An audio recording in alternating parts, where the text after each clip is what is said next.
My Inner Knowing, empowering you to find your compass for the journey. We are dedicated to supporting you to rediscover and trust your natural ability to navigate life each day by sharing insight and experience through the lens of two professional communicators and their guests. We intend to prompt internal inquiry that supports all those willing to explore a unique path.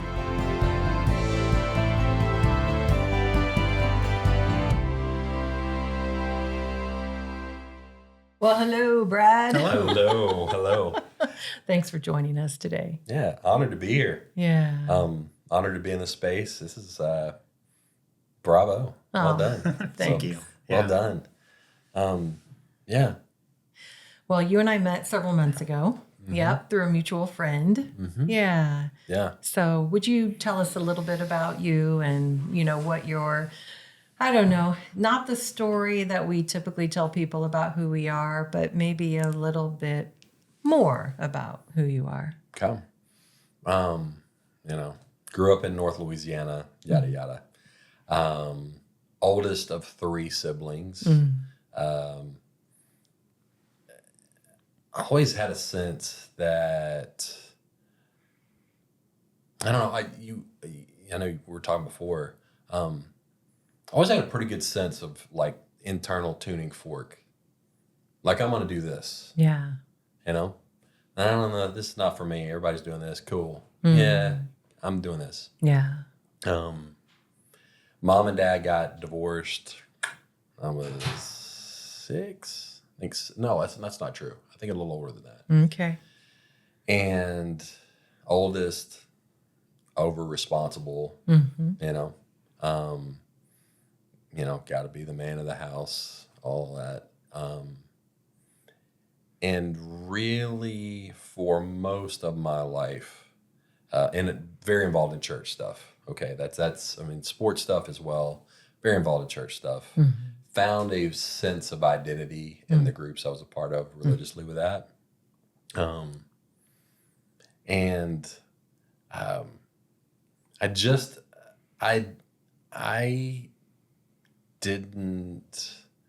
I didn't feel my anger toward my dad until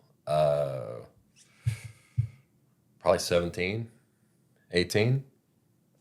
And and so just happy-go-lucky.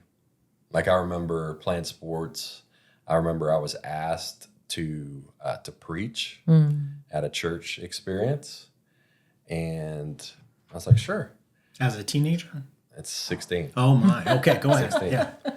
Yeah. So Sunday night. It was not intimidating to me. It's just like, okay. There's a 3 points, blah, blah. And I remember walking off the stage, and people looked at me differently. I remember thinking that, like, I knew that. It's like, like, literally like a day ago, a few of these people just did not, you know what I mean? Like, and all of a sudden it's like, oh man, like, let's get together. Yeah. Cool. And so I knew it was, junior year of high school, senior year of high school, and I'll throw this in as well. There were some aspects to relationship with dad. There was definitely abuse there. Okay. What I've remembered so far, is definitely moments of physical abuse. And I learned later that how I dealt with that trauma was being uber nice, right? Yeah. Go along to get along. Don't bring anything up, and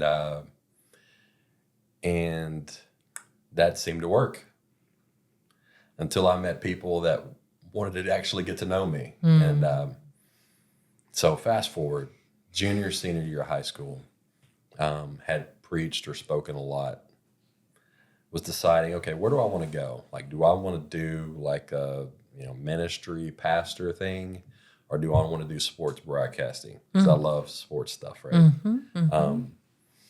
And I knew that I wasn't going to be where I was. Everybody in my class, literally, they were going to college around, Oak Grove, Louisiana.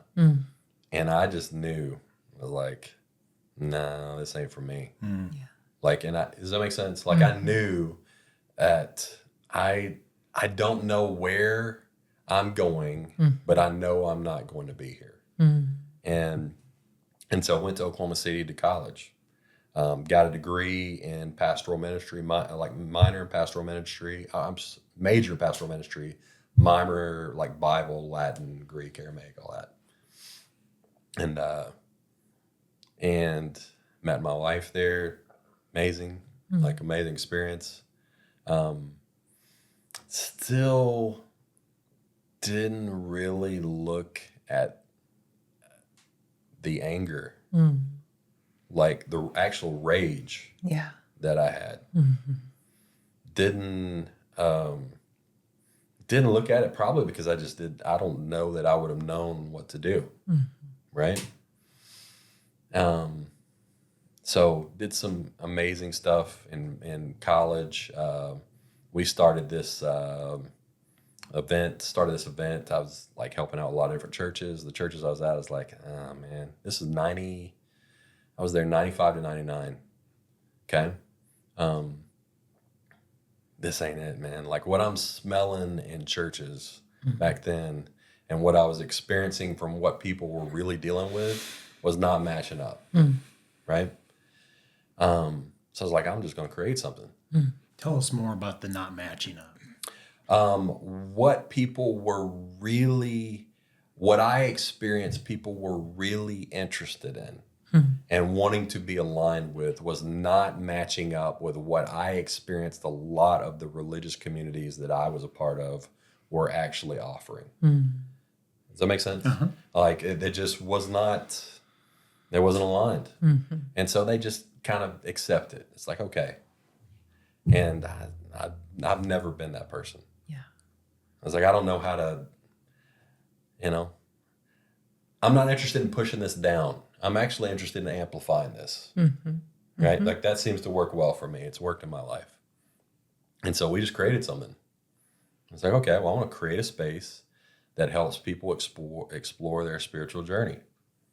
Right? And we were connected to nothing. Okay. And it blew up big. Wasn't planning for it. It's just like, this is fun. I want to do fun shit. So like, great. Like I want to do fun shit with fun people. Like that's it. That's life. Okay. I like it. Enneagram 7-8. And Enneagram. So we did. And then at the end of the time, this is between my junior, senior year of college, met Reagan. She was the first relationship, that first person I had been with that I didn't feel like needed me. Like she just wanted me. Right. Like she didn't need me. She just wanted me. Yeah. And that was new. Yeah. And so, yeah, so progressing, then a guy had become a friend, had a church in Kansas City. He came down to our gathering. We called the gathering Soul Asylum. It was not connected to anything. It was just, we actually changed the Y to an I, so we didn't have like any. There's a band that used to be called Soul Asylum. Oh, okay. Yep. And, okay. This is back in the mid 90s or The late 90s. Late 90s. Okay. Yeah. And so just kind of following, like, what's next? Like, just internal following, like, oh, I wonder what's next. Yeah. Moved to Olathe, Kansas. I'd never been. I remember the first time I came up here. Never been to Kansas City. Never been to Kansas. I was driving on I-35, and there's an exit literally called Cattle Pens on the I-35. Yeah. I was like, what in the hell? Where in the hell are we going? Like, what is happening? And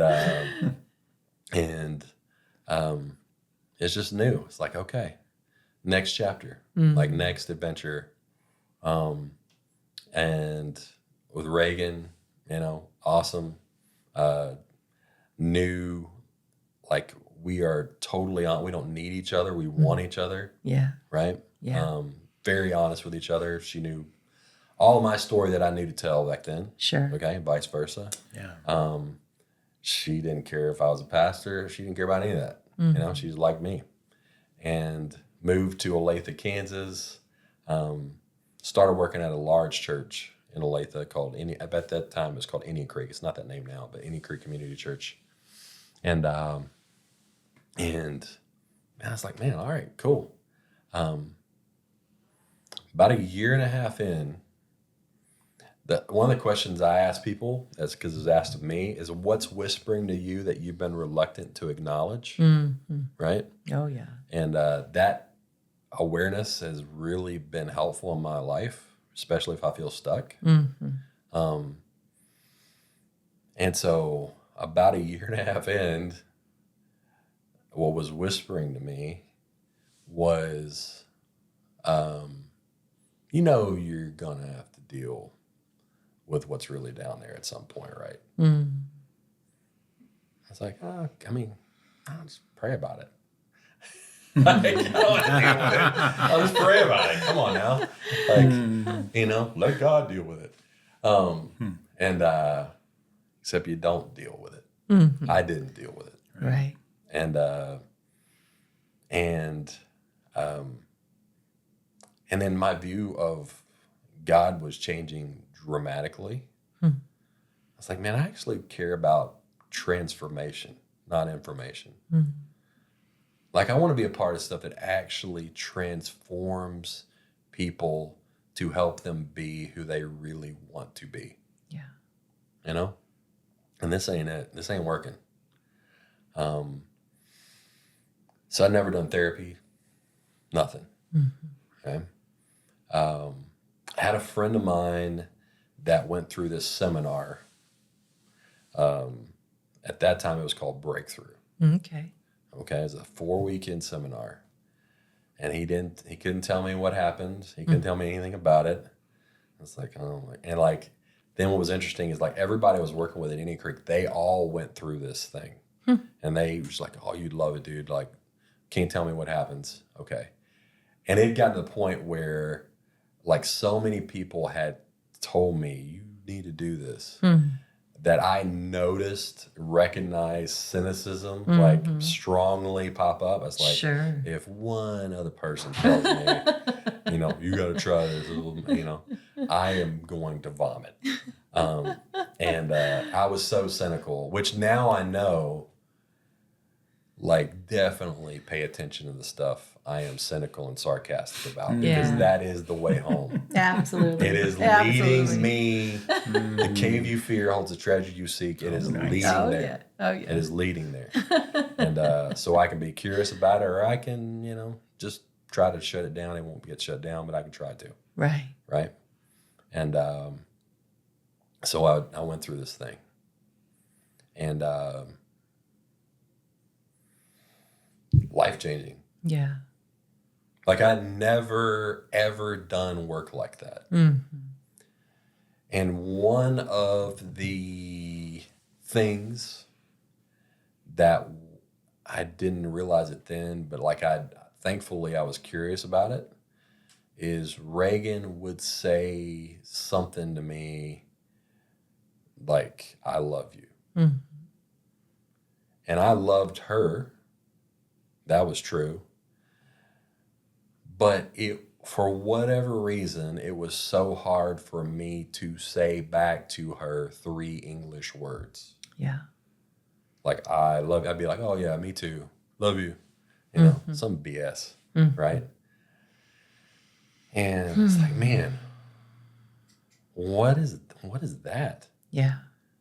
And I is great because for whatever reason, I guess I'm grace, whatever. Like, historically, I would beat myself up on that instead of just being curious about it. Yeah. But this time I was curious. I was like, man, what's that?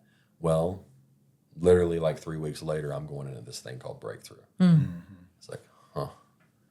And got a chance to really dive in to my life in my story got a chance to really lean into, just anger. Like the anger that I thought nobody knew. Sure. Right. And with dad, not being present with myself. Yeah. And got a chance to find my way home. You know? I'd never done that kind of work. And it was seminar does not tell the story. I know you guys do some of this work. Immersive tells it way better. Like I think, some of the work I get to do now, seminar, I rarely say that just because I think people think classroom style setting, we're going to go take notes. I'm like, you're not going to do any of that. Right. You're right. Okay. Like this is full immersion. Yeah. Like think going out in the ocean, you can tiptoe and you're barely above water. Yeah. And you got to jump to stay with the waves. Probably more than that. And it's going to feel like you're being put out of the only game you've ever known. Yeah. But what you don't know yet is there is way more in you than you know. And the only way I will know, you will know, is to step into these moments that call on me to step up. Yeah. And it's incredible. There were moments in that immersive that if you had told me before I went in that we're going to do this, Right. Right. I'd be like, hell no, dog. Like, no way. Like, no. But that is exactly what I needed. Yeah. Yeah. And so I came out of that and honestly, I was like, yes. Like that. And I started to realize, like, this is actually what I've always really cared about. Like, I looked down this road, I pursued it down this road because I thought, okay, this is going to happen down this road. This is the best way to do it. And it served me for a season. Yeah. And then it kept going and going and going. I was like, okay, what I really care about is being a part of stuff that transforms people's lives. Right. People that want to. I don't have energy for people that don't. And I hear you say you do. We'll see. But they want to change their story. Right. And so, yeah, it was,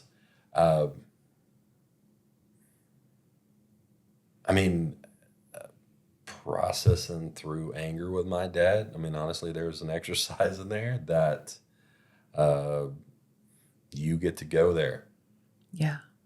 Like I got to go there and unleash the beast, so to speak. Right. Yeah. Oh, yeah. And my dad is somebody playing my dad is just there. Yeah. And present and taking it and doing nothing. And there's like this wonderful confusion in my experience after real growth. There's like a moment for me where, like, what just happened? Sure. And that's how I know.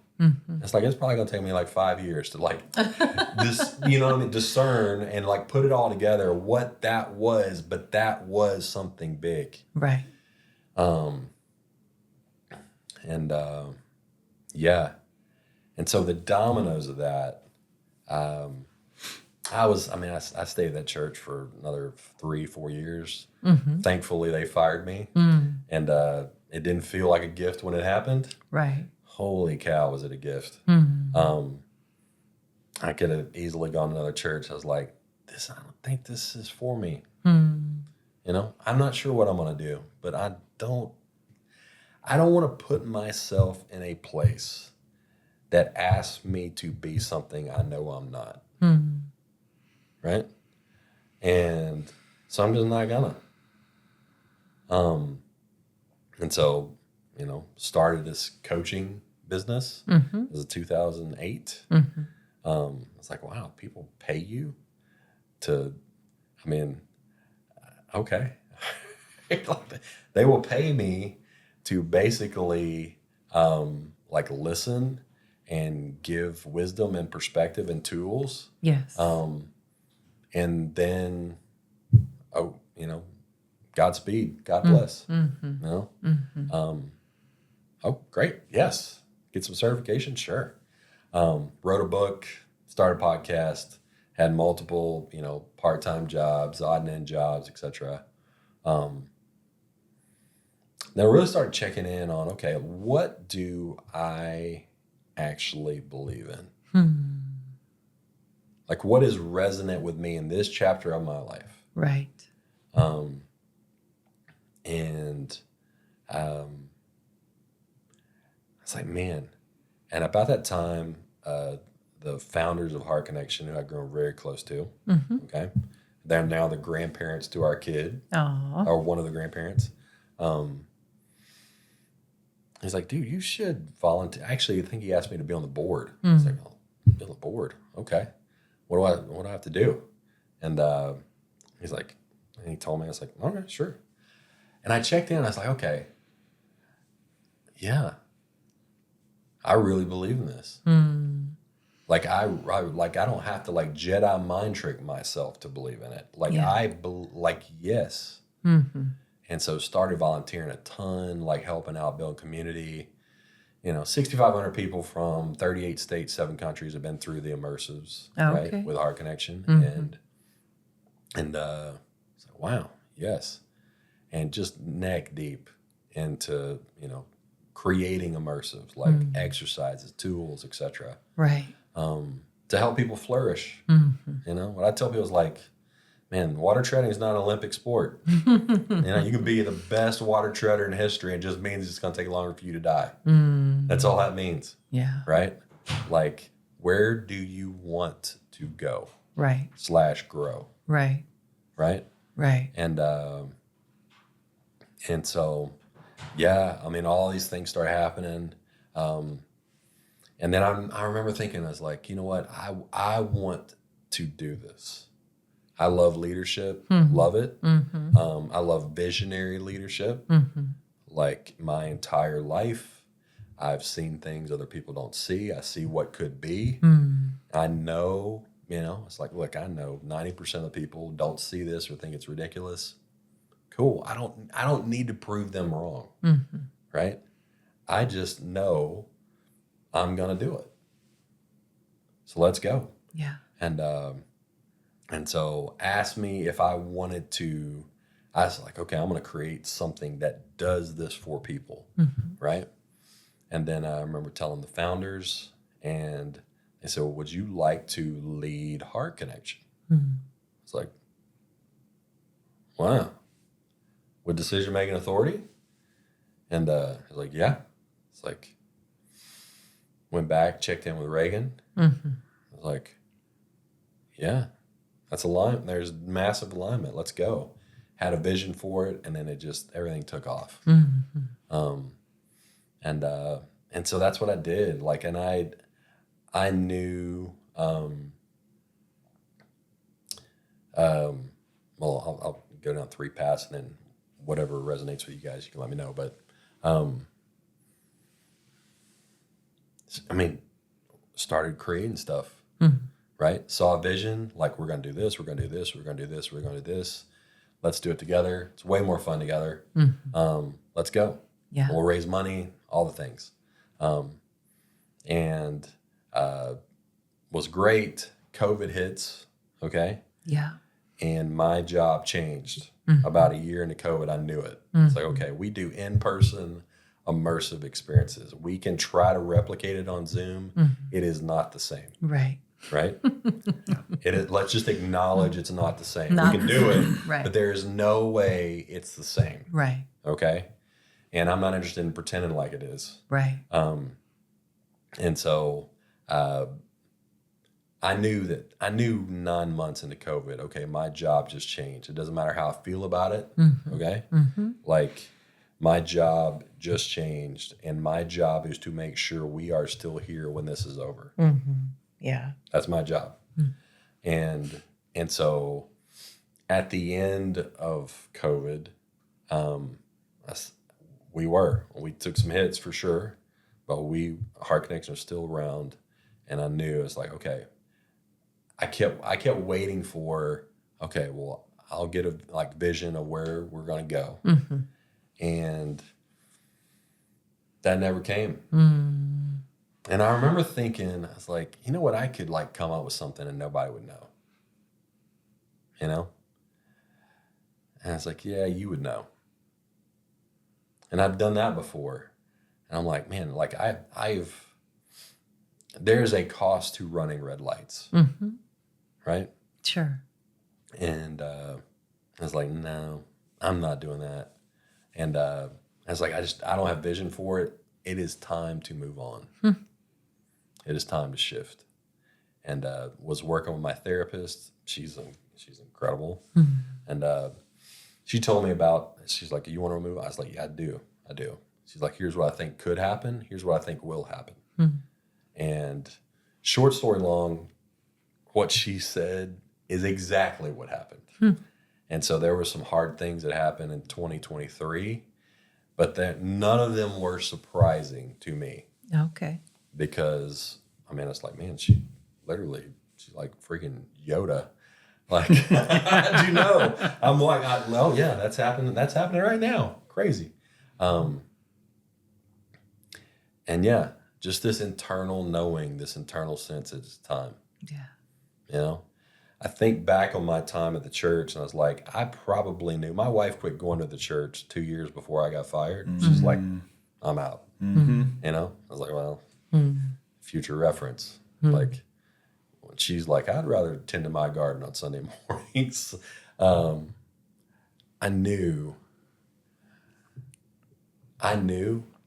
but I wasn't in a place, I wasn't willing to take the courageous step then. I aligned with what I knew. And this, I knew, I was like, I know the way home here. And so, yeah, another path I think is all aligned with just kind of internal knowing. We did not want kids. Been married since July of 2000. We did not want kids. Like, you guys should have kids. You'd be great parents. Don't project your shit on me. We do not want kids. We're good. And wife's a second grade teacher. Awesome. Okay. 6.5 years ago,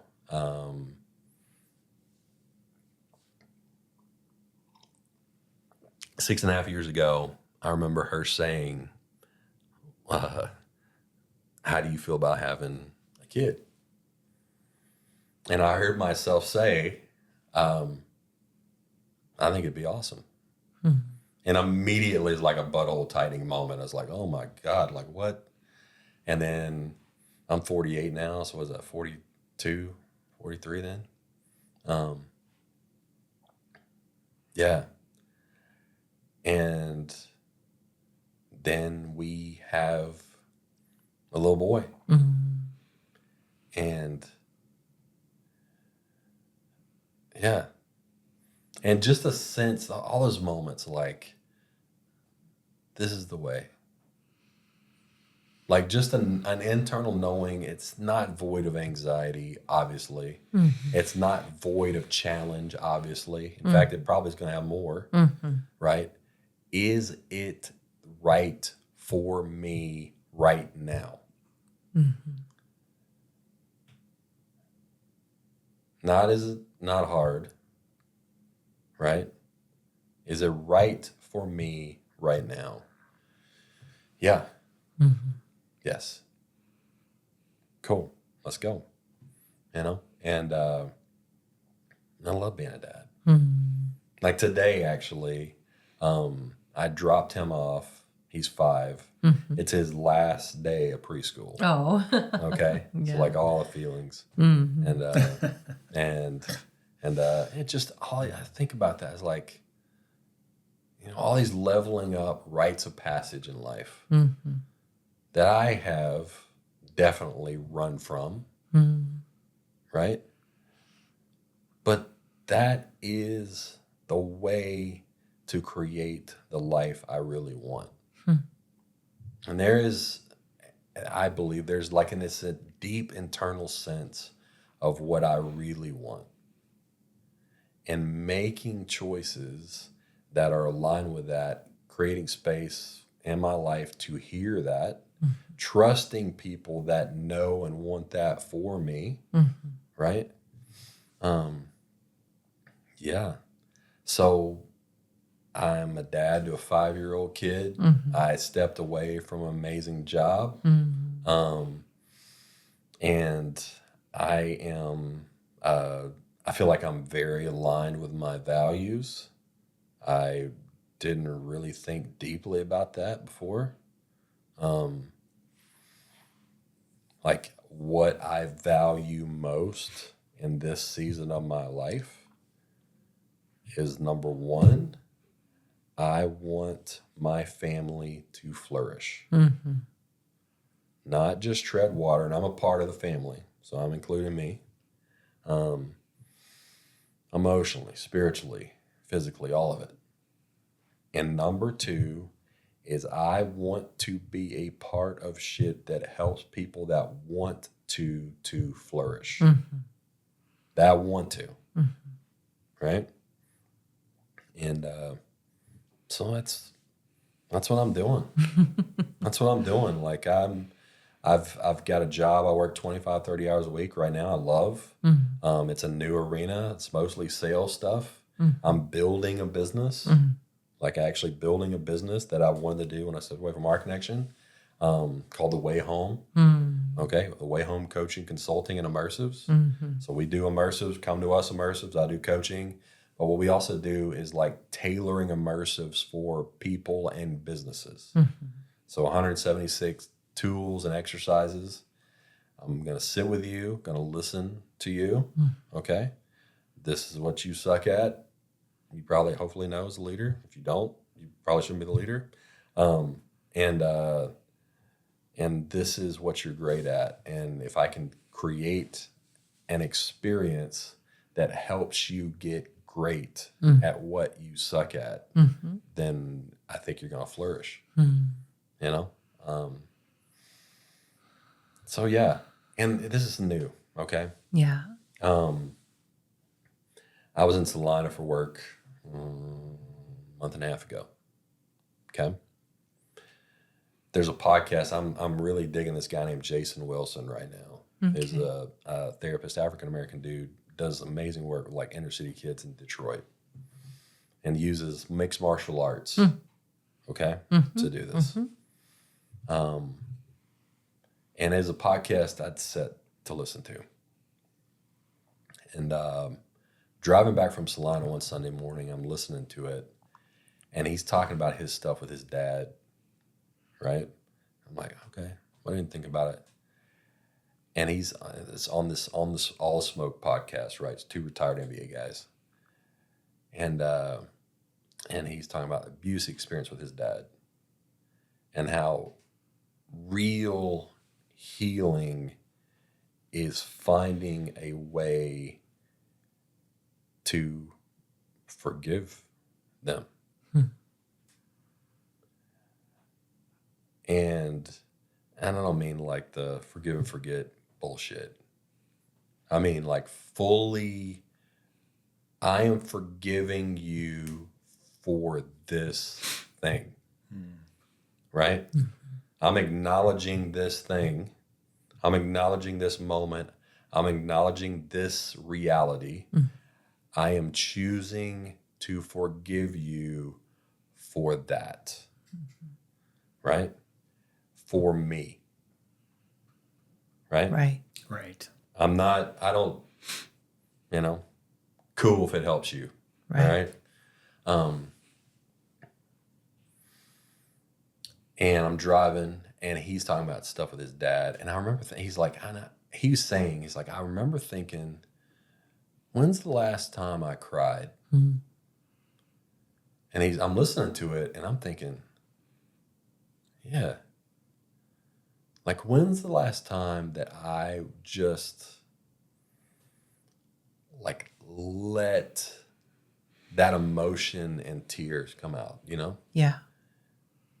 And then I hear him saying that his dad had Parkinson's. Mm-hmm. Okay, it's in the nursing home. Mm-hmm.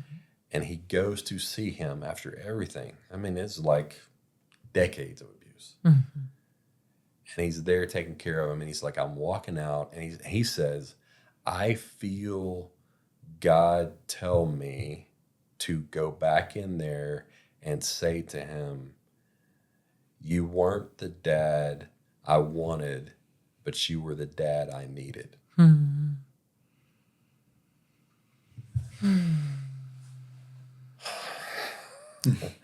And I'm listening to this. I'm literally listening, and I'm like, here it comes. Yeah.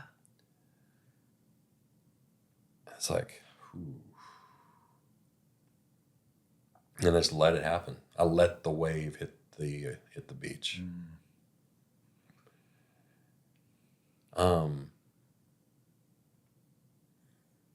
And I felt this sense, this internal knowing voice of like, you need to tell your dad that today. Mm-hmm. It's like, okay. And literally driving from Salina, there's like this little town called Cottonwood Falls that I love, like driving past all this. A mess, whatever that means. Beautiful, actually. Mm-hmm. And I did. Mm-hmm. I was like, hey, Dad. And I knew, I was like, okay, he's probably going to be at church. So I want to leave him a message that he can save this. Mm-hmm. Okay? And so I did. And like, honestly, it took me like 30 seconds just to be able to say something. Mm-hmm. Like just sobbing. And yeah. And then afterwards,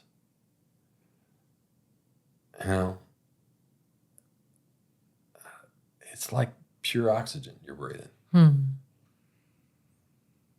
Like there's that confusion and stuff. It's like, what was that? Like, what's happening? Mm-hmm.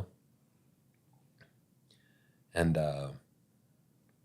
what I noticed was when I listened to him share about his encounter with his dad and tears started coming, immediately, like resistance cynically pops up. Sure. It's like, you've done this work. Come on now. Like who cares? Like just, who cares? And then I thought, thankfully, cool, you've done this work. Who cares? Mm-hmm. Easy. Just go ahead and do it. Mm-hmm. And the cave you fear holds the treasure you seek. Mm-hmm. I was like, this is for sure. Like, I just say this. Like, if you're stuck and you experience yourself being super cynical or sarcastic about something, I will bet my bank account that is the way home for you. That is 100% been the way for me. And I told Dad, I was like, you weren't the dad I wanted, but you were the dad I needed. And I want you to know, I know you regret not being present for substantial moments in my life. I know you do. I want you to know I forgive you. Like, you don't owe me anymore. And not just that, but there was a season of my life where I would have said that, and then if I'd have found out the next day he won the lottery, and he'd call me, he had no idea. It's like, hey, I won the lottery. I would have said to him, oh, that's awesome. And inside I'm like, holy shit. How unjust is this? Mm-hmm. That's what I would have done personally. Sure. And that's not the way home either. Right. And so, yeah, I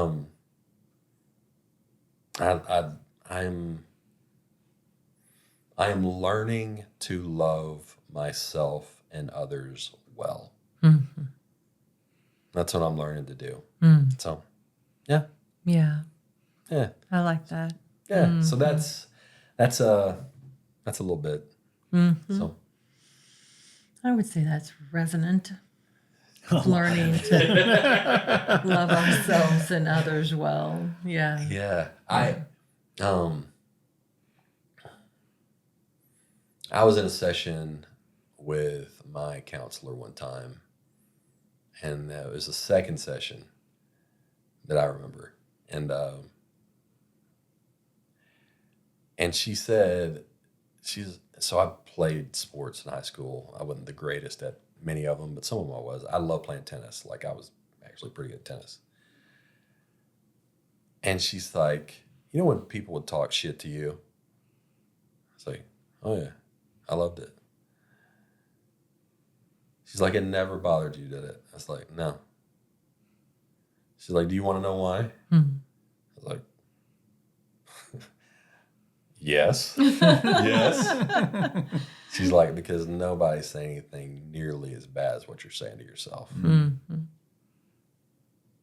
Huh. Mm. I was like, damn. That's true.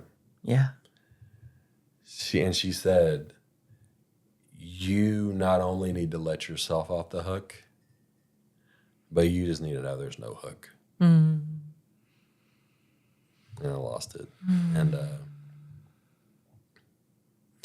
I just don't know anyone that is suffering from a judgment deficit in their life. Mm-hmm.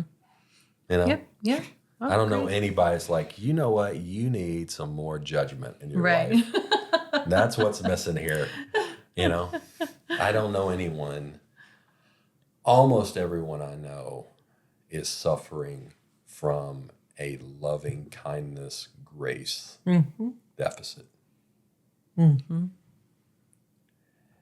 And yet I have bought the idea that what's going to solve this is some more judgment, you know, for myself and others. And Right. that plays out in leadership, and that plays out in family, that plays out in raising a kid, that plays out in so many freaking ways. Right. And it's like the evidence. You need evidence? Here's the evidence. Right. Not one time has this worked. Mm-hmm. Yeah, this will be the one. You know, it didn't work for your dad. It didn't work for his dad. And you know what I mean? Like, on and on. Like, what do you need? You need to risk vulnerability to go here. Mm-hmm. And I get to choose that. Mm-hmm. And yeah. So. Yeah. The judgment piece is interesting to me because it's where it comes up for me all the time. And I'll notice it and I'll say, oh, judging mind, you know, the Buddhist approach. And but while you were talking about it, I realized what I'm also doing is, you know, because it's like I think I'm missing a step. And this would be like you're talking about when cynicism comes up. Judgment's the same for me. And I think the step may be, and I want to throw this at you to see what you think, that in a way, when I'm recognizing it, then I'm saying, well, I shouldn't be doing that to myself, and I'm not then further examining the dark cave, is what I would call what's inside judgment, enough. I'm just saying, well, I should, you know, I don't want to be that way, so I don't want to trap this inside, but I'm not really asking the next question is, well, what, you know, what is driving Where's this come from? judgment? Exactly. Yeah. So how do you get people on that next step? I mean, I can tell you for me, sometimes it's just that. It's just being around people that will acknowledge that and ask those questions. My experience as well is when I'm in, you cannot heal what you won't acknowledge, right? Right. And so when I'm in an immersive scenario, communal experience, whatever, and I get to see the cost of this. Does that make sense? Like I get to see the cost of this. I say the cost of this. I mean, if there's not a cost, I'm probably not changing, right? Right. But when I get to see it and feel it and acknowledge it, it's like, oh my God, okay. Enormous cost. I mean, what's the cost of me not looking at my hurt with my dad? Well, it is not loving my wife well. You know? Direct line. Not loving myself well. Being okay and strangely connected to people that don't either want to or know how to love me well. You know? Like, what am I doing? Why do I keep going back to this? When I know that's the cost, it's like, damn. Okay. I just think, in my experience, I think that a lot of folks just don't connect the dots. Like they don't have people in their lives that could say, hey, you know, this is because of this. You know what I mean? And I'm lucky enough to have those people. I mean, yeah. I don't know if that's helpful, but like, No, I think it's good. That is, at least for me, when I've had people that love me enough to tell me the truth and say, hey, do you know what the cost of this is? You know? No. Okay, well, I just want to share. Yeah. You know? I mean, I easily do that if it's like financial stuff. You know? It's like, okay, well, do you know? I mean, you're paying $40,000 for a early 90s truck that has 190,000 miles on it that had a transmission replaced. Do you know that? Do you know what this is going to mean? Yeah. I don't care. Okay. Well, you don't care about you. Got it. Cool. Why? And, yeah. So You said something else too. There's multiple things that have caught my my interest, but when your therapist told you why you weren't her view, why you weren't responding or reactive to when people would talk smack and talk shit, yeah, Yeah. 100%. and you said she's like, as you're saying worse things to yourself, you need to learn to let yourself off the hook. And here's the part that really fascinated me. You need to learn that there is no hook. Yeah. What does that mean to you now?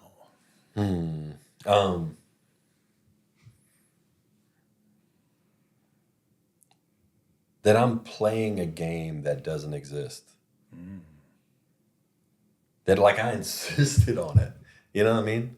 Like I insisted on playing a game that does not exist. No one else is playing that game for me. I am the one that's like, I insist on being punished more. Well, nobody else wants to. I don't care. You know? Why? And there is a exercise in breakthrough in the seminars, and we'll do it in seminars we're working to build. I was talking to a friend about this today, so it's ironic. But you'd have your name tag, right? Your name, And then there's a moment where that name tag gets taken away, and the people that are part of your journey give you a name tag, right? They give you one. And there's a lot of them. There's judge, jury, executioner. There's mad as hell. There's a lot of them. And the idea is that this is who you actually think you are. And it's also where you are stuck, probably. And if you aren't, you can get stuck there. I can tell you exactly what my name tag was. My name tag was almost ... never enough. It's like, keep trying though. I mean, you're almost there. It will never be enough. I will never be enough. And who gets to define enough? God, who is defining enoughness? And when do I get there? And do I have any evidence of anyone actually getting there? And does this work? Is this working for anybody? And no. And it's quitting that game. It's like, okay, well, I can, who's going to tell me, give me something else to be enough about? Okay. Or you know what? You're almost there. Like you can just celebrate a little bit right now. Oh, I feel pretty good. But then the next day, somebody else is, you know what I mean? Or just hear me on this. An option is you could quit altogether and leave the room. You do not have to play this game.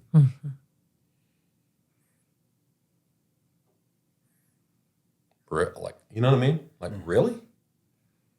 Yeah. What does leaving the room look like for you? I'm not going to participate in this. Right? And not only am I not participating, I'll just say this. When you get that awareness and that clarity, just know that you have built relationships of people that are cool with that. You know what I mean? Like they're cool with it. And so if you decide you're not playing a game that they're comfortable playing, don't expect them to be okay with it, They're not going to be okay with it. And if I expect them to, I'm going to be disappointed. If I don't expect them to, I'm like, this is exactly, this is right. Yeah. And it's telling because hard truth, they actually don't love you well. And it's because they either don't know how or because they don't. And but what I found is there are people who do and are. And they are right there. And interestingly, I would push them away. Sure. They're right there. Right. And not anymore. Lean into them, Yeah, they weren't playing. So we push them away because they're not playing the game. Yes. Yeah. Yes. Yeah. I think Yes. about, often, with couples and I learned a game in my family. You learned a game in your family. You learned a game in your family. Right. And so we're in a couple now. I'm playing my game. You're playing your game. Yeah. We're not playing the same game. Yes. But we want you to play because it's what we know. Right. We're supposed to. We're supposed to. Yes. Right. We should. And then we get mad. Yes. Right. Yes. But we don't think about it like that we're playing a game. Right. Yep. Yeah. And it can be so frustrating. Right. So it's like, okay, Yeah. however you want to, whatever you want to call it, right? A trauma dance or whatever, trigger, whatever. But we are in a pattern that is familiar because we spent 18 years approximately learning the rules. Yes. Right. This this is how I be. Mm-hmm. This is how I have to be. Mm-hmm. You know. Yeah. And even with ourselves, right? It doesn't have to be a game.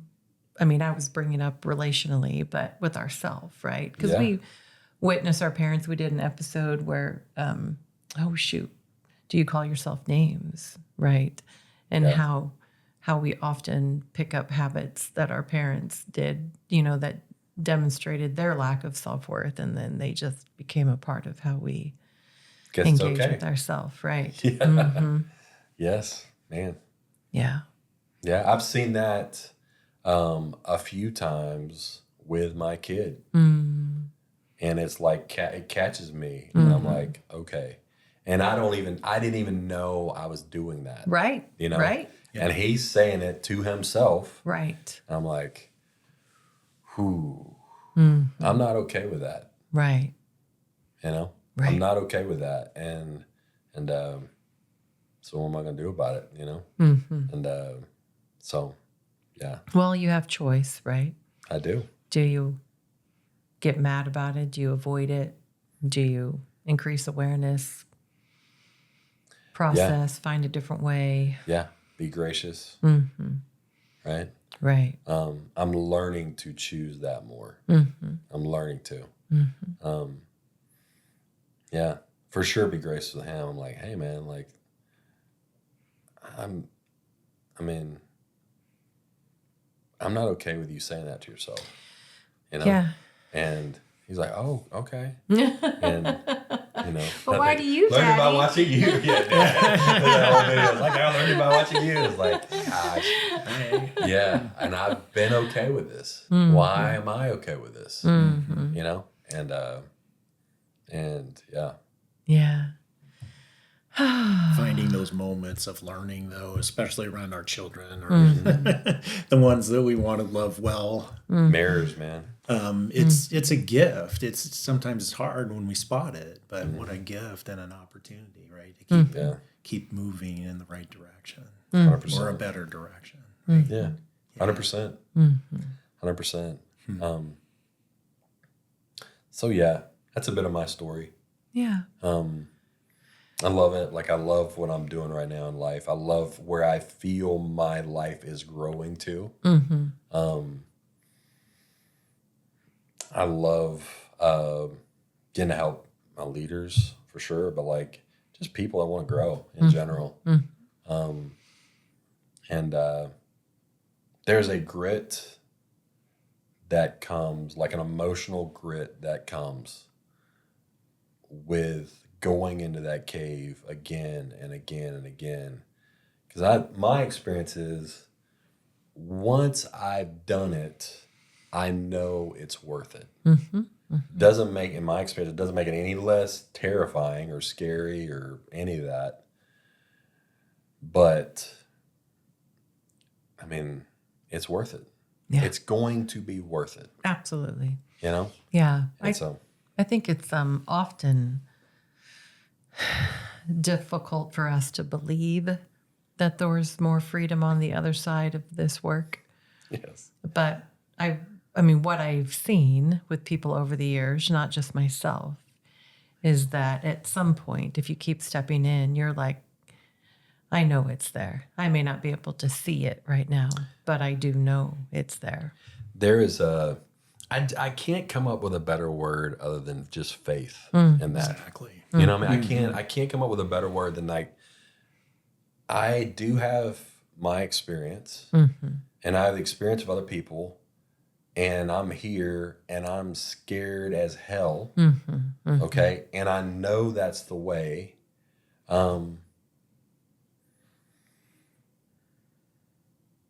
Okay.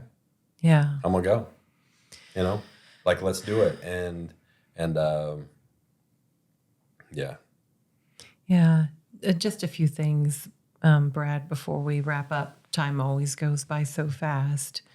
What do you feel like when at the beginning today you mentioned, you know, like your inner tuning fork? How do you access that today? What does it feel like for you? And when it's harder to get clear, what do you do to help yourself get back? Well, one, I have people in my life that are closest to me that know that tuning fork in me. So literally I call my Brad Hill board. Like I have the BHB, right? And these are people I trust. They know the way home. It's not theory to them, right? They are doing this. And so I ask them, hey, I'm thinking about this, or I'm wrestling with this. And I really want feedback. Like I want your feedback. And really close friends, same thing. Like they're doing this in their life. So that's the first thing that comes to my mind. For me personally, there's a place I go to, okay? My favorite place on earth is North Shore, Oahu, Hawaii, by the way. So like that's awesome. But around here in Kansas, there's a place that I go to that is like, I get excited when I know I'm going there because I know it is going to be adventurous shalom, right? And there's a place called Cottonwood Falls, Kansas. There's like some hiking areas that people don't know about for whatever reason. There's literally like a 5-layer waterfall in Kansas. Wow. And for me, that gives me a ton of clarity. I was just like, okay. And when I'm out there, a day or 2 days, I just get into it, and whatever pops up, I take notes on it. Yeah. Yeah. So yeah, that works for me. But like something to get out of this rhythm that is not working for me. Right. Right. I've been skydiving. That's helped sometimes. Man, whatever it is to like get out of my kind of monkey mind, right? And it involves, let's say this. I do think there are times where it's important to do things that get you out of your box to help you realize that the reason that you are where you are in your life is because you've jumped. Yeah. You took a risk. The relationships that matter most happen because I took a risk. We decided to have a kid. I moved, you know what I mean? It's like all of it, if I just look at it. So it's good for me to put myself in a situation where I can get outside of that box, and I'm going to find that I'm going to get clarity for the stuff that really matters when I take a risk in this space. So, Yeah. Does that make sense? Oh, yeah, absolutely. So, and then last question.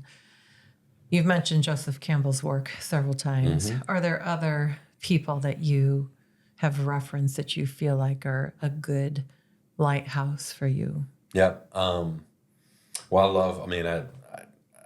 Guy's like a mentor to me, and he's on my board. This guy named Paul Young, wrote a book called The Shack like years ago. Oh, wow. He's awesome. Yeah. Love him. Stephen Pressfield, The War of Art. If you've not read that book, I read it literally every year. Anytime I'm feeling stuck, I read it. Sometimes it's important to know the fight you're in. Absolutely. Like resistance is a thing, Yeah. right? Yeah. It does not care about you, right? It does not care. Nope, does not it's care just how there. you feel. It's Right. there. It's a thing, and that is it. It's helpful to know something that personifies it. Yeah. That's helpful for me. Yeah, and I just think, like a really good space with a really connected friend is, I think, highly underrated. I agree. Like I'm all about fire pits in the backyard, and let's go, let's talk, So yeah, Yeah. Us too. awesome. Yeah. Thanks, Brad. Thank Yeah. you so much. Yeah. I had about 100 more questions. Okay. We'll have to do that for round 2. I was Okay. going to say, yeah. Okay. Or lunch or I'm Anyway, up for so all of it. nice. So Thank you. I'm up for all of it. Yeah, appreciate it. Yeah. Thank you. We wanted to take a moment to encourage you to take the 10 essential skills to build stronger and healthier relationship course. We've all heard it said that when you get to the end of your life, you're not looking back at the money that you made or the things that you had, but at the relationships that you had with your children, your family, your friends, and your coworkers. We hope you'll join us. Yeah, we truly believe it is worth the effort. Thank you for joining us today. We are excited to explore life with you. We encourage curiosity, self-growth, and we strive to be more compassionate every day.